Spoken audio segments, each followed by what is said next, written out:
Hello, and welcome to the Ascend Health Show. I'm Nick Angelis, the owner of Ascend Health Center. I'm a nurse anesthetist, and I'm here with Amanda Kutsura from Carve Your Own Path. Hey Nick, how are you doing? I'm great. Also, neither of us are sick. We may sound raspy, we may cough a little bit. No, we're not sick. Not You're at all. perfectly fine. You're not going to catch anything as you download this.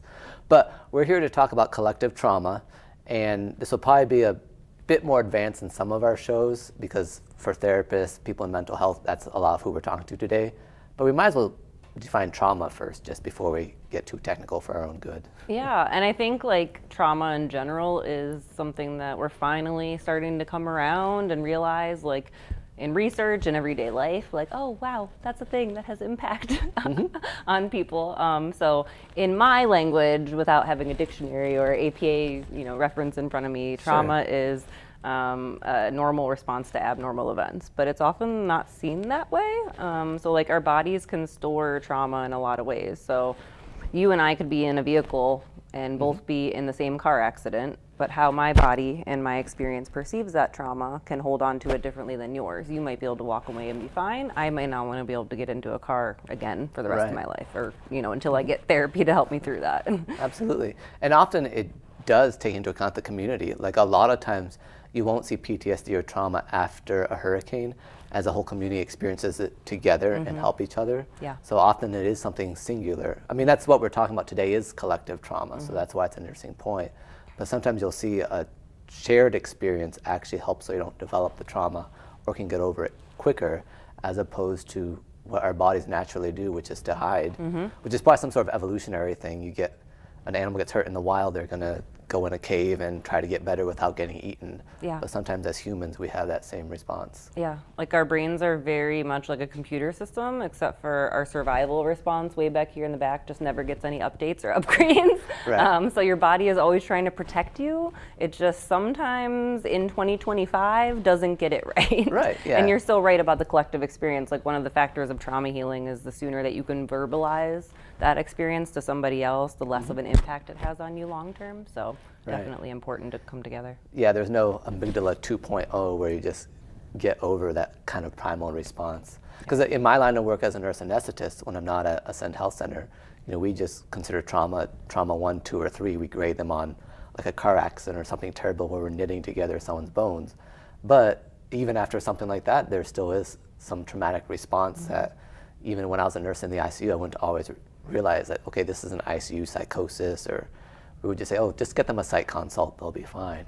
But even from like an actual physical trauma, often the brain and the emotions still, it takes a while to catch up and understand what's going on. Yeah, and medical trauma is a whole category in itself, right? Yeah. Like someone might have been planning to have some kind of procedure and something doesn't go right, or, I just think of like childbirth, like somebody Right. that's planning to have a natural birth and has to have a C-section, there's complications, all of that can be traumatic for that individual. Right. And it's also something where sometimes you're looking forward to something and then it doesn't happen. It's almost, the obvious example is if you're trying to have a baby and you can't. That's a very unique trauma that a lot of people can't understand because it never visualized. But the way that insurance works, if you are planning to have this procedure, you're nervous, but it'll take away the cancer, and then there's some insurance hang up and you can't have it that day. Right. That can be tremendously difficult. Even today at our clinic, a patient was supposed to have Spravato. The medicine didn't show up, so we did an injection of ketamine instead, because of that approach of like, if you expected something and you're in a vulnerable state, even if it's something as minor as, oh, your insurance didn't do this or whatever, it still matters. Right. So. Yeah, and that can be grief-inducing too, which is just adding on the layers there for you. So is there, since I talked about a really minor thing, is there such a thing as like a micro trauma? Like I don't want to get into like a microaggressions where, in your world it's more like, it's a considerate thing. For me, being a somewhat inconsiderate person, sometimes I'm like, well, occasionally there's something you have to get over, or somebody just doesn't know how to joke correctly. Yeah. But is there a micro trauma? Because I use that phrase today for a firefighter, that you see things all the time. So, but I don't know if I'm legit or not. I think that would probably be what we would categorize as like complex PTSD, Okay. which, the Diagnostic and Statistical Manual of Mental Disorders hasn't yet come up with the official criteria for, although we do recognize it as a problem and as a specific type of trauma. And so a lot of times we'll see that in like developmental trauma, so parenting experience, attachment issues, just those kind of like small nicks over, what is it, what do they call it? Death by 1,000 Cuts, or something like Right. that, right? So that's kind of where we see complex PTSD, which can really have impacts on like your personality and how you view the world and how you cope with things. Sure. Your But relationship. sometimes, I mean, because emotions are supposed to be clues as opposed to the reason that we do everything, sometimes they can give us clues. It's like, oh, this is starting to bother me. Like for me, the joke is around the office that I don't have a nervous system. Super rude. I swear I have a sympathetic nervous system, but I don't get upset easily at all. So like I have to realize, oh, I talked about this 3 times. This means that it bothers me. Almost like a neurodivergent person, like having to use clues to get at the obvious. Just how I'm wired, I guess. Yeah. So let's talk about the actual collective trauma because I have the paper. You are doing a virtual training on this. I'm pretending that people can actually like pause and use a QR code. This is mostly just for me having a prop today. But you are doing a training on this on February 27th about collective trauma. So can you explain that phrase, even though we've already started to delve into it? Yeah, so this is coming from, I had the opportunity to present at the UMADOP's annual conference in October on urban minority behavioral health, and that was so well received that I thought, what perfect timing. The world's a little bit on fire. Maybe everyone can use this. So collective trauma are those experiences, kind of like you mentioned. It could be something like a natural disaster, a hurricane. It could also be systemic oppression. It could be political, socio-political climate. It could be mass shootings, things like that. So where a big collective of people are experiencing this, and we're seeing more and more with media expanding the way it is, we now not only have localized collective trauma and then maybe what we might see like on the evening news in other states and things like that, but now we have like 24/7 access to all of these other atrocities and things going on across the world where now those are being brought into the collective experience as well. And it's really shaking. We're seeing every single client I see pretty much is coming in and talking about that. They're having a really hard time coping with the world. They're having a really hard time navigating how do I get up and go to work every day when I know these things are happening, that type of thing. Now, is there any room for just the practical point of, well, maybe stick to like Associated Press or Reuters or some news organization that's a little bit less biased so you get just the facts? Because we can all, I remember this was 15 years ago, I was listening to Rush Limbaugh and he said, I make my money because people who hate me really listen to this radio show. Because we all, I mean, especially today, more so in 2025, we're all addicted to dopamine. Like any rush, whether it's positive or negative, is going to get our blood boiling. Yeah. So is there any sense in like maybe don't pay as much attention to the news? Yeah, boredom doesn't exist anymore, I don't think. And that's kind of like one of the go-to recommendations, like from your therapist or from someone, is going to be, please limit your consumption.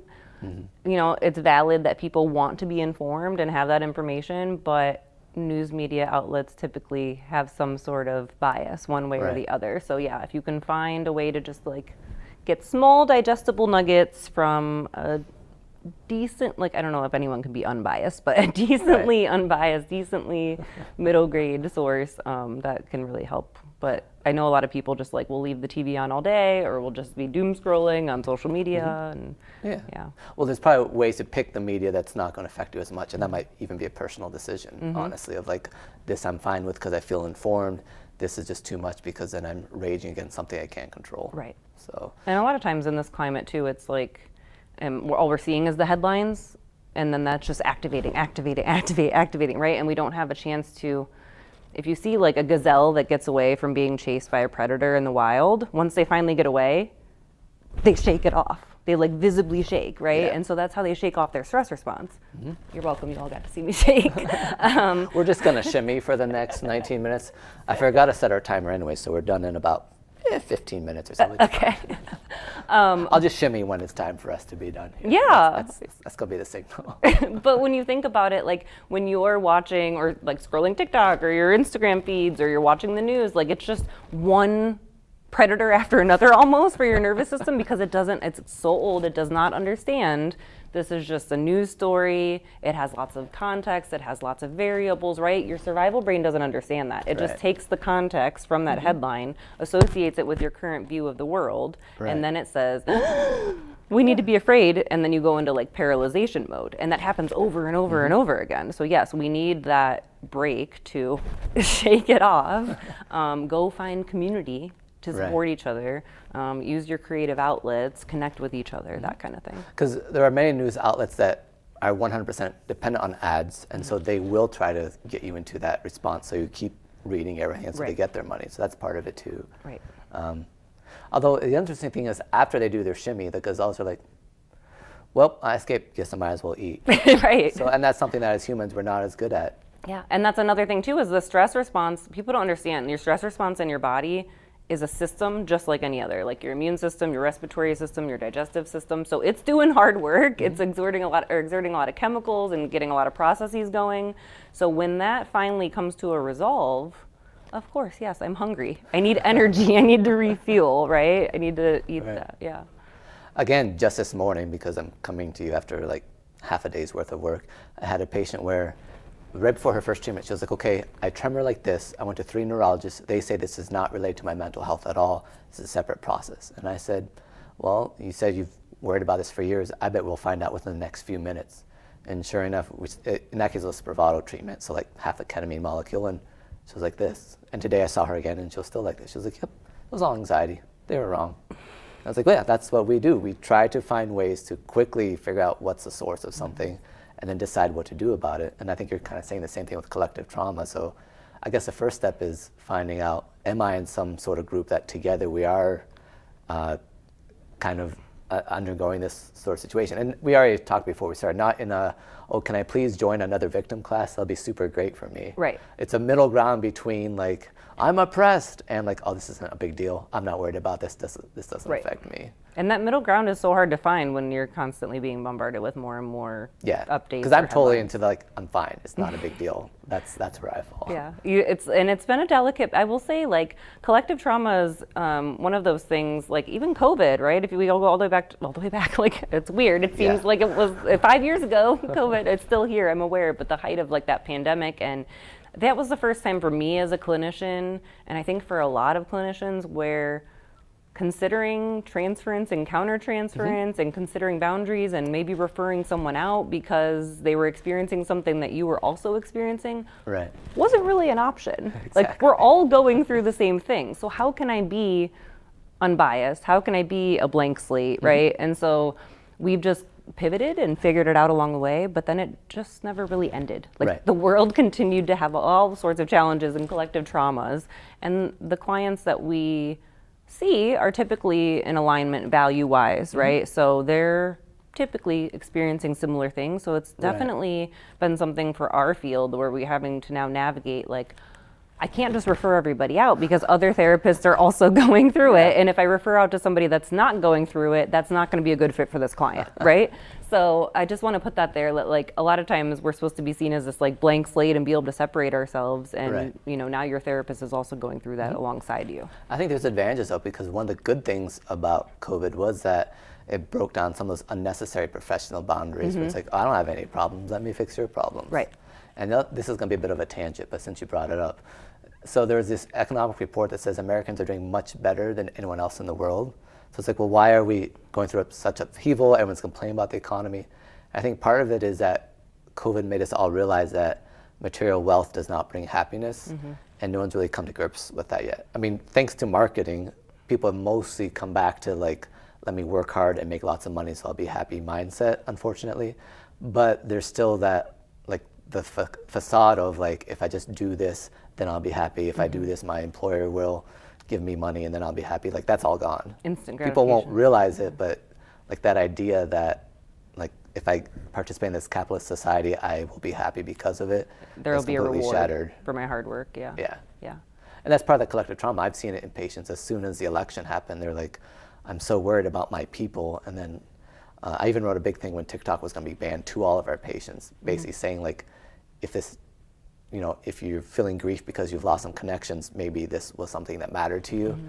If not, you're just gonna do something else or get on another app, then maybe, you know, make sure you keep this app deleted. That sort of idea of like, is this really your people, or is it just someone you have something in common with where you can be miserable together? And again, those are questions that's better asked to a therapist. Yeah, and to find that middle ground. Yeah, I'm really glad you brought up TikTok because yes, there's all sorts of opinions, but I will say, like, out of anything, TikTok really did, in the height of the pandemic, when everyone is like all of the unknowns, the uncertainties, the fears, right? We don't know what to do from the like we're trying to figure out what to do from the medical community, all of that, and it brought everyone together. And now it's created like parasocial relationships and challenges with that we have to work out. But for the most part, you could kind of control your algorithm a little bit with what you did engage with. And you started to see, oh, I'm not alone. This isn't just me. And for trauma healing, that's exactly what's needed. The more we isolate, things like anxiety, depression, mental health issues, substance use, those thrive when you're isolated, right? Because your head will just start going into that rabbit hole and you'll isolate and you'll continue to deteriorate. But when we come together and we say, oh, wait, you felt that too? Yeah, let's talk about it. And then you start, right? You know, but you also don't want to, like we talked about before, you don't want to be so engulfed in the when this is happening that you're debilitated and you can't take action, whether that's taking care of yourself, engaging in your community, whether it's being, you know, an advocate or signing a petition or going, whatever it is, right? You'll be so debilitated in fear and anger and frustration that you can't do anything to make an impact. Well, and it's nice too because it used to be you would write an angry tweet about something. You're like, I'm an activist now. See what I did there? But I think it is helpful for us to know, like, nope, that didn't really do anything. Like, take some actionable step for your community, for someone you love. Like, that's a much better way to get involved if you don't like the way things are done. Yeah. And again, realizing like, okay, I'm a nurse anesthetist. I have no control over national politics, and I can read a little bit and feel informed, but anything beyond that, and I'm not helping myself. Mm-hmm. I think a lot of people think, you know, they want to get involved and they don't know what to do. And so I just keep reminding people like me, people like you, just going to work every day, we're doing the work. Like, that is enough. If you find enough spoons that you can do something else, like submit written testimony to oppose a bill that I just did last night, right? Or finding a way to get together in community and have a craft day with your friends so that you can create art together and just be in community, cool. Like, go to your local food pantry, serve people, whatever that is. If you can take that step to be a part of your community, that is doing the work. And those are all apolitical things too, because, you know, at Ascend we have this wide range where I purposely hired therapists who would talk about Jesus to their clients who are open to it, and therapists who would talk about aliens and psychedelics to their. None of those all worked out completely. Maybe I don't need to be quite as diverse as I was, but it ends up not being a political thing because, like, the white man in America is one of those that often feels collective trauma, but it's just that loneliness. I mean, that's why what you see with a lot of the shooters, that it's just somebody who was lonely.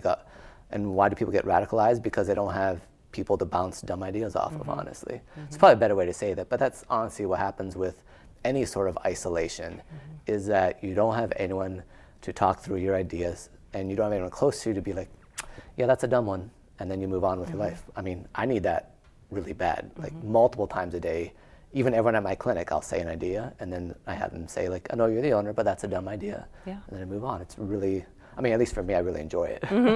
Yeah, and when you talk about things like the male loneliness epidemic, absolutely. And we have to talk about, like, why, what contributes to that as far as, like, you know, masculinity and men not talking about feelings, right? It's like, even if they do have buddies, they're like, I can't talk to them about my feelings, but it's all internal, right? And then, like you said, it just kind of isolates, and now we have this collective experience and we need to do something about it. Yeah, and like sometimes my wife will be like, who's that one guy you played basketball with at church for the last 3 years? I'm like, oh, I don't know. I just see him every single Saturday morning for 2 hours. I don't remember his name. Yeah. So yeah, I'm at fault for that too. Yeah. So how can someone tell if they are in a group that's suffering collective trauma? Because we don't want to make it too easy, like, oh, you're a black person, you must have this collective trauma, or you have this, or you identify that way. Yeah. That's a hard question because I feel like the people that know just know, right? And neither should someone like be like, oh, I'm supposed to feel this way about that? Yeah. Oh, for sure, let me join the group where everybody else is doing it. Yeah, so people that are like marginalized, systemically, historically marginalized and oppressed groups typically if they're aware of their status or they've been made aware through like maybe employment practices or microaggressions, or we're talking more about like the social political and like things like that. But obviously people would know if they were a part of like a natural disaster, or you know, maybe they're now the ones that are just like, I can't get off of like everything is about Palestine, like that's all right, like they know if they're just taking in those like genocides and things. So most people I think know, and if not, they kind of like have an experience that wakes them up to it, and then they're like, oh, wait a minute, this is bigger than just my experience. Other people have experienced this as well, right? So I think like it could be one collective experience that happened on a certain day, like a hurricane or a natural disaster or a mass shooting or something like that, but it could also be one of those systemic things where somebody finally realizes, maybe I'm having such a hard time because of all these things I just learned about that have impacted me in my community historically. Okay, that makes sense. So it's not someone who's like, man, they're always out to get me. Like I would see this when I worked as a nurse. There would always be one nurse who thought that everyone else got away with working less hard or got the better days off or vacation. And we'd be like, nope, you just like to complain. And you're just really focused on this. That's why you're seeing all these things. Because obviously, since we're talking about mental health and psychology, like if you try to find something, you'll find it in almost every case. Yeah. So it's not a case where like, let me convince you that things are bad for you. It's just that if you feel the weight of all of these systems, then you do need to reach out for help. Absolutely. So it's partly through a therapist, partly through finding others in your community and finding out what to do about it on like a micro level. Absolutely. And I did want to, this training is specifically... Yeah, talk more about the training too. Yeah, no, it's a continuing education specifically for behavioral health professionals. If you need that lovely CEU for your licensure, here it is for you. Yeah. And thank you for always emailing me opportunities. I send those to everyone I know too. Awesome. Yeah, especially when they're free, right? Or like, yeah, that was something great that came out of COVID, free CEUs, so many of them. Anyways, so it is driven in that way professionally, but I do have it open to the community as well. So if you feel like you are somebody that is impacted by collective trauma, you work with people that are, you're just curious and want to participate, there is a rate for that as well. So you can come and learn more, and I will make it palatable for you. Absolutely. Yeah. So again, is it easier for them to go to the Carve Your Own Path website, or what's the best way to sign up? If you find us on Instagram or Facebook, Instagram is at CYOPInc, or Facebook Carve Your Own Path. You'll see all the upcoming events and flyers and whatnot. If you can see it, it's really small, but here it is if you want to scan it on your screen. And then obviously anyone can give me a call, 330-426-7885, or email at us, info@cyopinc.org. Go to the website, submit a contact us form. It's hard to keep all of our events updated on the website because they're going so fast, so those are usually on our social media, but if you want to sign up or you have questions, let us know. And we'll probably post this too on the Ascend Facebook and things of that nature, if you guys are familiar with that. So. Yeah, and if there's like show notes, we can always put it in there too. Yeah. And you guys also do, so you do therapy, you do yoga, some art therapy, obviously events like this. Yeah. Lisa, actually, so Lisa, she's been on the show as well. She is... We even had a chair for her just in case she could make it. She is also a licensed independent social worker. She's a chemical dependency counselor. She's finalizing her gambling endorsement. That was that thing I told you about where I met with 100 psychiatrists to talk about Spravato for a weekend. Yeah. That was one of the big things we talked about, gambling. how like a whole generation of men is going to be impoverished by gambling and porn. It's a big problem. And it's not something that people are like, so let me tell you about this problem I have. You really have to dig to find it. It's one that's hidden because we don't talk about money. Yes. Good tangent. Love it. Thank you. But she's also a yoga teacher and Reiki master, and she was gifted a beautiful crystal bowl set for Christmas. And so now we have Sound Bath coming up this Wednesday. You can also find that on our social media. It's almost full. There's only 2 spots left, but we're going to try to do it pretty frequently. Awesome. And then we will also be kicking off a series of more CEUs in the year. And we're going to start group therapy at Ascend too. Tuesdays at 5. I don't know when we'll start it. Soon though. At some point o'clock? At some point o'clock, yes. That's my favorite way of saying it. And then Lisa also does the EMDR for trauma therapy as well. Absolutely, yeah. That would be an interesting group too, because again, talking about collective trauma, just everyone dealing with it together. So, great. Absolutely. All right, well, thanks. That's all of our show today. We're probably out of time anyways. We usually are by this point. Yeah. Forgot to set the timer. So thanks for joining us today. Thanks, everyone. Take care.